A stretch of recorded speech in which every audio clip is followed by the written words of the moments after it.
Good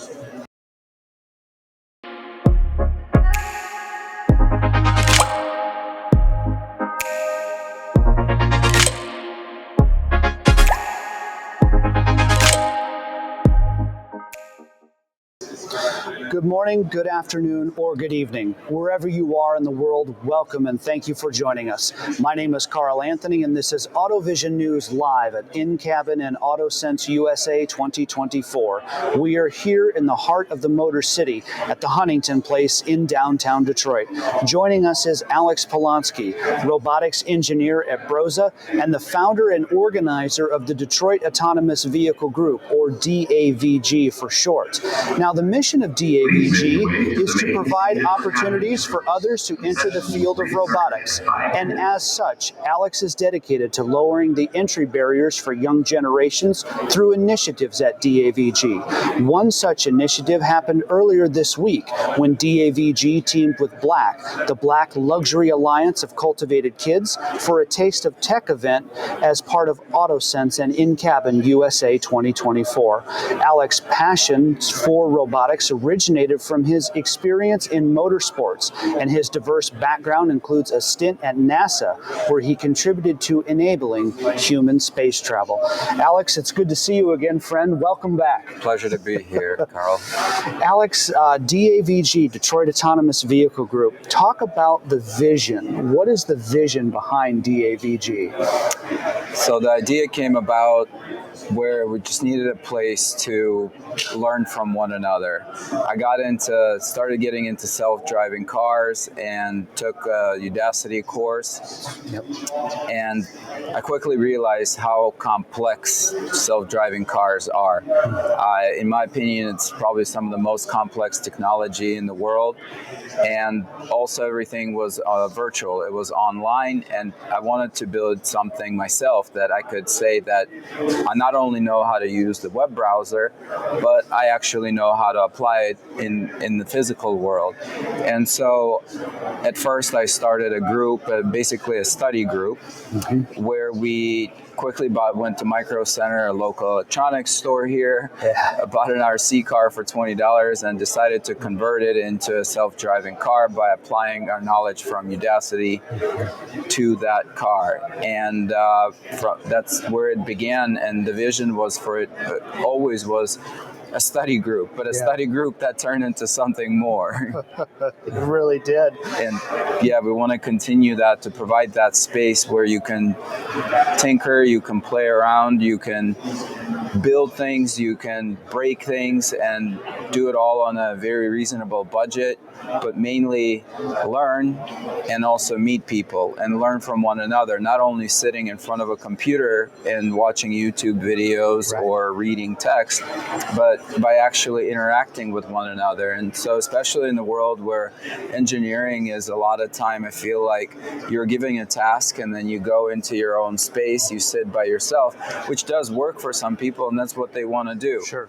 But a lot of us are still social human beings. Yes. And so when you can get a number of people with a similar mindset and a similar goal in the same space, then honestly meeting one another is a lot easier, and it takes out that awkwardness of, what do I talk to about this person? You have a same mission, and so right away you already, just by being there, you're already on the same page. And so it provides that space where you can really learn, you can build things, you can fail, learn better, and meet and hopefully make friends along the way. Of course.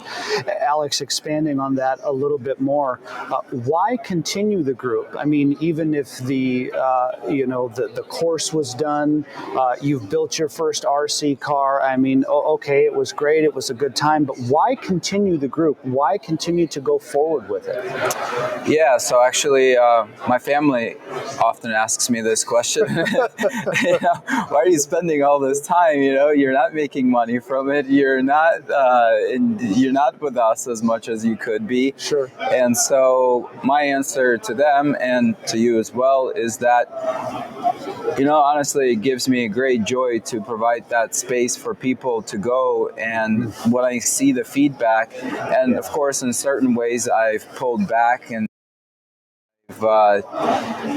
taken a different direction. But even for myself, for sure my group helped me get into electronics, better understand automation, find my job, excel at my job, and grow into other roles. Sure. And I think the value of the group is it's very valuable, not just for me, but also for others. And then I continue to see even the event this Monday that we had. Yeah. I met people that I would have never met otherwise. And, we're now looking to do more, which I'll probably get into a little bit later in this conversation. Yeah, of course. I mean, you mentioned something, because we'll go back to that event earlier this week with Black and the Taste of Tech series.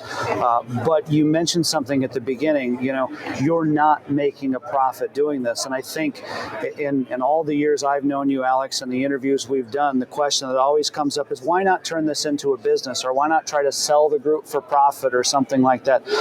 Why not turn it into a business? Chris Anderson, I spoke with, who is the founder of DIY Drones and DIY Robocars. And early in the days, I wasn't trying to sell the group at that point. I was just trying to better understand how to grow the community. Sure. And leverage his advice and better understand how to do it in an organic way. Yeah. And so once you turn something like this into a business, it becomes a business. It's no longer about having fun. It's no longer about giving opportunities. It's about running a business as a whole. Yeah. And even if we looked into turning it into a 501c3, you have to have bylaws, you have to have weekly meetings, you have to have accounting, you have to have all these things that are outside of what really the core of the group is about. Yeah. And we want to keep that like that, and we want to have the flexibility to where we can provide the space for people to just come in, share with one another, and then leave, and not have to force them to, if you want to come, then you have to come to these meetings because we need people, on the board or something like that. And so just the entire dynamic changes once you turn it into a business. And in my opinion, it becomes more difficult to give. Sure. You've created a curriculum for DAVG that has really inspired a lot of creativity and passion amongst the members. Tell us more, Alex. Tell us more about the curriculum that's around DAVG. Yeah. Thanks for asking that question, Carl. It was an interesting road to get there. Yeah. When the pandemic hit, all of our activities went online, which was honestly for our community great. Mm-hmm.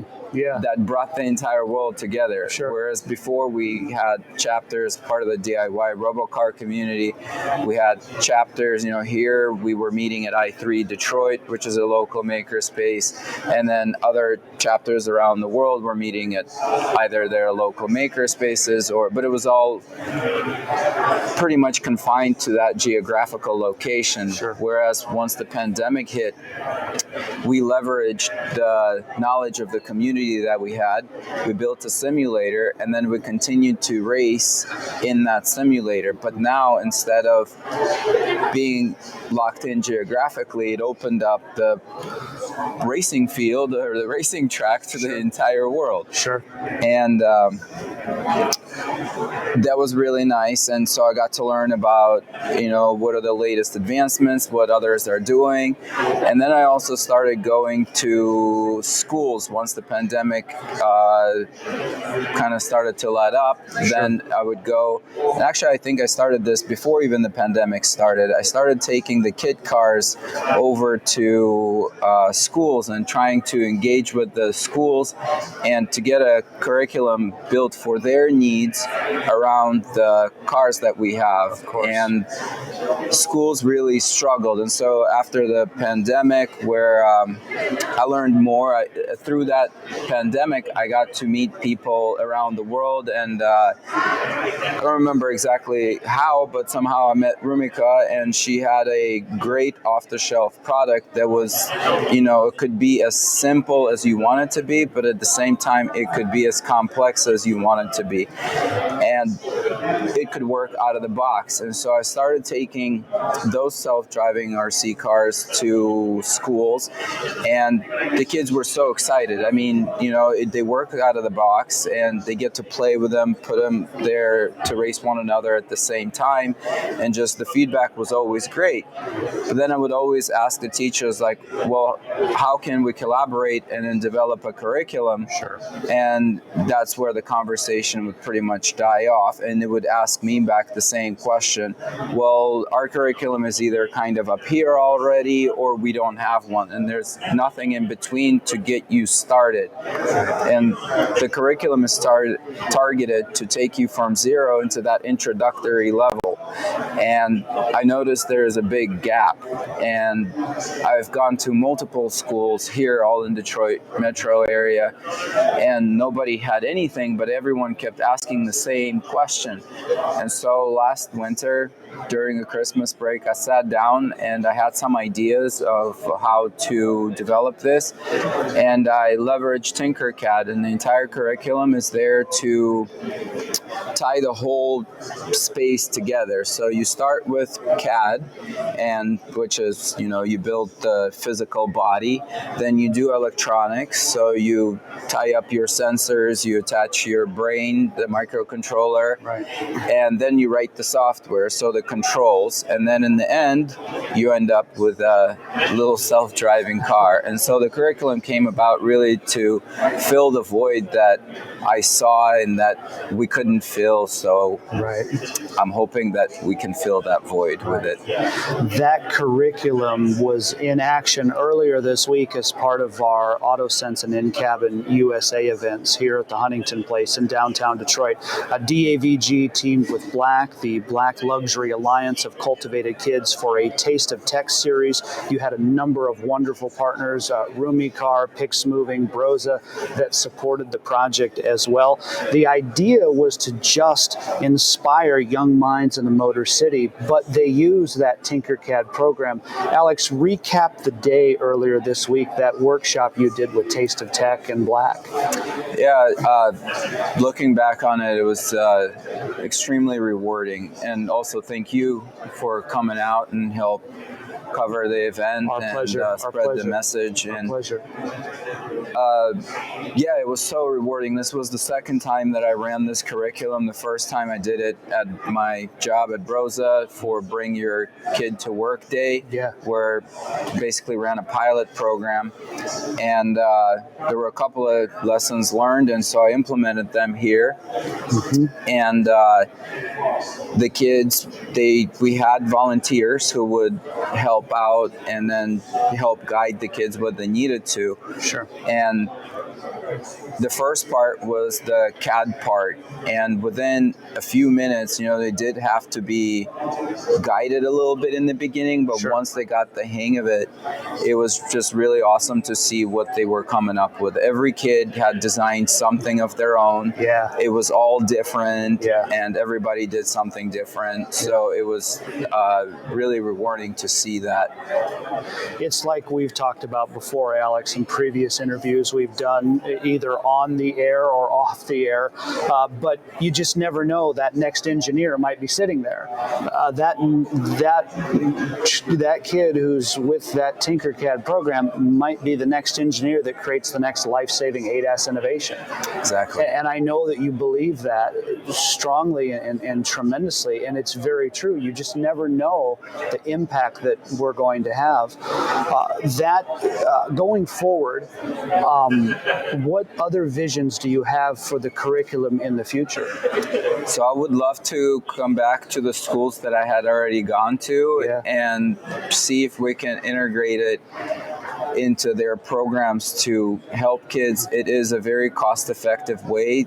All you really need is a laptop or a computer and access to the internet. They create their own account in Tinkercad there, and then they can access everything is done in the cloud, so to speak.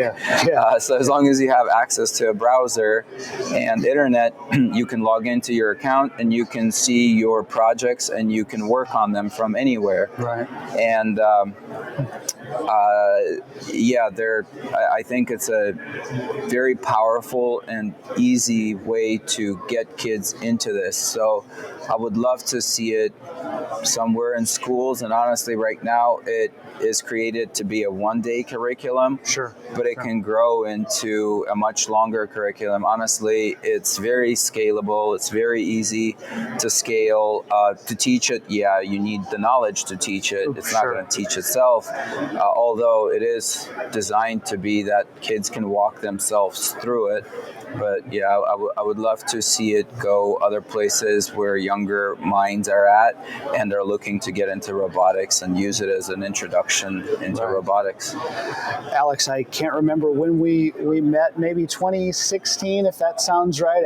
I think we met for a cup of coffee in Royal Oak or something like that. Sounds about right. For those who are not from Michigan, Royal Oak is a suburb, if you will, of Detroit. So just go up Woodward Avenue and you'll run into it. But I believe we had a cup of coffee, and from there we've, you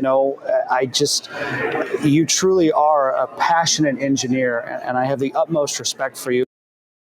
With you in the context of DAVG, interviewing you, but I've appreciated your friendship, all that. I've appreciated your friendship just as much. Thank you so much, Carl. Likewise, it's been a pleasure ever since we had, by the way, Woodward was, I believe, the first paved road in the U.S. I think it was, yeah. So, a couple. It starts just around the corner here. It's been ever since we met for that cup of coffee. I think it's just, we just clicked right there. Yeah, and how fast time has gone, So let's do this again sometime sooner, hopefully, rather than later. But in the meantime, Alex, from all of us here at AutoVision News and Sense Media, thank you for your time, sharing your expertise, sharing your story of DAVG, and have a great rest of the event. Safe travels back home, and I'll see you again soon. Thank you, Carl. More to come from AutoSens and InCabin USA 2024 at the Huntington Place in downtown Detroit, alongside Alex Polonsky. I'm Carl Anthony, AutoVision News.